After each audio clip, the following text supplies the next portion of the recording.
BJP ಶಾಸಕ ಮುನಿರತ್ನ ವಿರುದ್ಧ ಅತ್ಯಾಚಾರ ಆರೋಪ ಪ್ರಕರಣಕ್ಕೆ ಸಂಬಂಧಪಟ್ಟಂತೆ ವಿಪಕ್ಷ ನಾಯಕ ಆರ್ ಅಶೋಕ್ ವಿರುದ್ಧ ಡಿಕೆ ಸುರೇಶ್ ಪರೋಕ್ಷವಾಗಿ ವಾಗ್ದಾಳಿ ನಡೆಸಿದ್ದಾರೆ.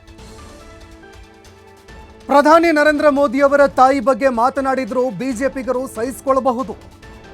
ಪ್ರಧಾನಿ ನರೇಂದ್ರ ಮೋದಿ ಅವರ ತಾಯಿಯವರ ಬಗ್ಗೆ ಮಾತನಾಡಿದ್ರು ಕೂಡ, ಅಂದರೆ ಇವರು ಬಿಜೆಪಿ ನಾಯಕರೇನಿದ್ದಾರೆ ಅರೆಸ್ಟ್ ಆಗಿರುವಂಥವರು, ಅವರು ಮಾತನಾಡಿದ್ರೆ ಬಿಜೆಪಿಗರು ಸಹಿಸಿಕೊಳ್ಳಬಹುದು. ಸಹಿಸಿಕೊಳ್ಳುವಂತಹ ಶಕ್ತಿ ಬಿಜೆಪಿ ನಾಯಕರಿಗೆ ಇರಬಹುದು. ನನಗೆ ಮೋದಿಯವರ ತಾಯಿ ಬಗ್ಗೆ ಅಪಾರ ಗೌರವ ಇದೆ. ಪ್ರಧಾನಿ ಹೇಗೆ ಗೌರವ ಕೊಡಬೇಕು, ಪ್ರಧಾನಿಯವರಿಗೆ ಹೇಗೆ ಗೌರವ ಕೊಡಬೇಕು, ವಿಪಕ್ಷದವರಿಗೆ ಹೇಗೆ ಗೌರವ ಕೊಡಬೇಕು, ಅದೆಲ್ಲವನ್ನೂ ಕೂಡ ನಾವು ಕೊಡ್ತೇವೆ. ಈ ಪ್ರಕರಣವನ್ನು ಸಮರ್ಥನೆ ಮಾಡಿಕೊಳ್ತಾರೆ ಅಂದರೆ ಹೇಗೆ ಅಂತ ಡಿಕೆ ಸುರೇಶ್ ಅವರು ಪ್ರಶ್ನೆ ಮಾಡಿದ್ದಾರೆ. ಅವರಿಗೆ ನಾಚಿಕೆ ಆಗಬೇಕು ಅಂತ ಮಾಜಿ ಸಂಸದ ಡಿಕೆ ಸುರೇಶ್ ಬಿಜೆಪಿ ನಾಯಕರ ವಿರುದ್ಧ ಕಿಡಿಕಾರಿದ್ದಾರೆ.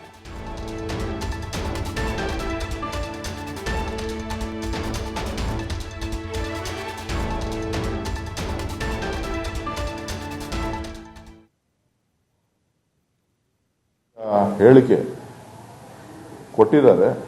ಅದರ ವಿರುದ್ಧ ನಾವು ಯಾವ ರೀತಿ ಮುಂದಿನ ದಿನಗಳಲ್ಲಿ ನಾವು ಯಾವ ರೀತಿ ಇದು ಮಾಡಬೇಕು ಅಂತ.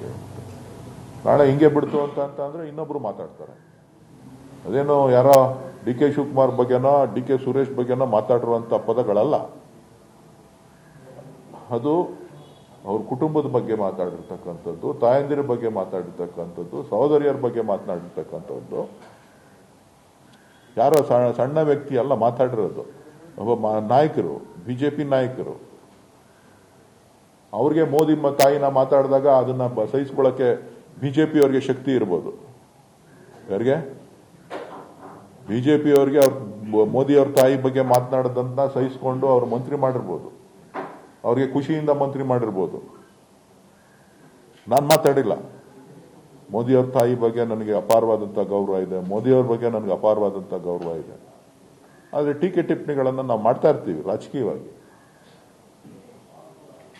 ಒಬ್ಬ ಪ್ರಧಾನಮಂತ್ರಿಗೆ ಏನು ಗೌರವ ಕೊಡಬೇಕು, ಒಬ್ಬ ಗೃಹ ಮಂತ್ರಿಗೆ ಏನು ಗೌರವ ಕೊಡಬೇಕು, ಅಥವಾ ಒಬ್ಬ ವಿರೋಧ ಪಕ್ಷದ ನಾಯಕನಿಗೆ ಏನು ಗೌರವ ಕೊಡಬೇಕು, ಎಲ್ಲವನ್ನೂ ಕೂಡ ಗೊತ್ತಿದೆ. ಅವರು ಕೇವಲವಾಗಿ ಮಾತಾಡಿದಾಗ ನಾವು ಅದಕ್ಕೆ ಕೇವಲವಾಗಿ ಉತ್ತರವನ್ನು ಕೊಡ್ತೇವೆ.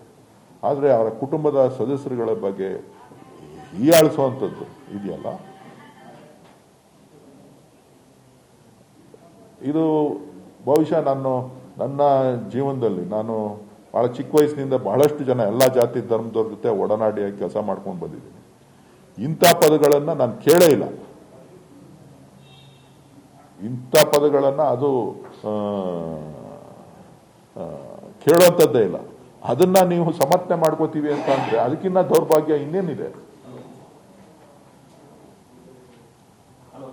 ಅವ್ರಿಗೆ ನಾಚಿಕೆ ಆಗ್ಬೇಕು. ಅವ್ರು ಯಾತಕ್ಕೋಸ್ಕರ ಸಮರ್ಥನೆ ಮಾಡ್ಕೋತಾ ಇದ್ದಾರೆ ಅಂತ ಹೇಳ್ಬಿಟ್ಟು. ಬಿಡಿ, ಒಕ್ಕಲಿಗರು ಅನ್ನೋದು ಬಿಡಿ, ಹೆಣ್ಣು ಕುಲಕ್ಕೆ ಅಪಮಾನ ಮಾಡಿದ್ದಾರೆ ರೀ. ಹೆಣ್ಣು ಕುಲಕ್ಕೆ ಅಪಮಾನ ಮಾಡುವಂತ ಒಂದು